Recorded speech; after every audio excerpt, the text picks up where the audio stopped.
Romans chapter 6, verse 23 says that the wages of sin is death. Now we know death is a curse. It's a condition that affects us spiritually and physically.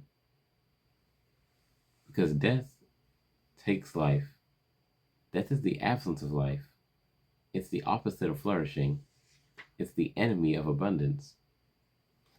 Death rots, death kills, death corrupts, death steals, death destroys. And when Adam and Eve took that fruit from the devil, they weren't just eating a piece of fruit God told them not to eat. They were rebelling against God. They were siding with the devil.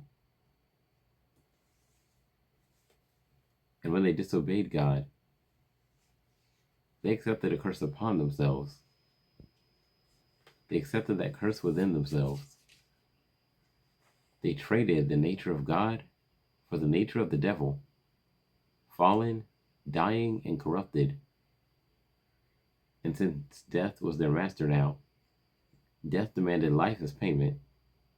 Death required the lives of Adam and Eve, a life for a life.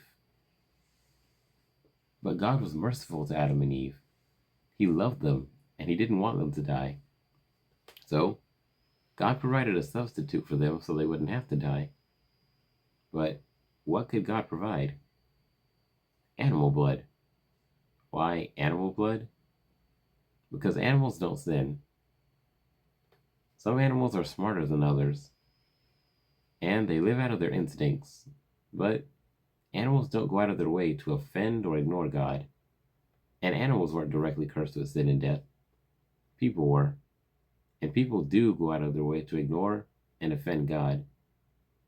So, God instituted the sacrificial system for Adam, Eve, and all their offspring. Now, ultimately, Adam and Eve were kicked out of the Garden of Eden, but even this was an act of mercy from God. You see, if Adam and Eve had eaten from the tree of eternal life, after they'd already eaten from the tree of the knowledge of good and evil and been cursed, they would have lived in this corrupted state forever. And not just them, but everyone who came after them. Their offspring, their children. That's us. Everything you hate to see on this earth. The corruption, the dying, divorce, infighting, arguing, dirty politicians, mental health issues, sickness, pain, confusion, fear. We would live in a never-ending cycle of sin, and we wouldn't be able to die or get back to God. It would be a literal hell on earth. But our knowing God made a way for his people. Hence, the sacrificial system.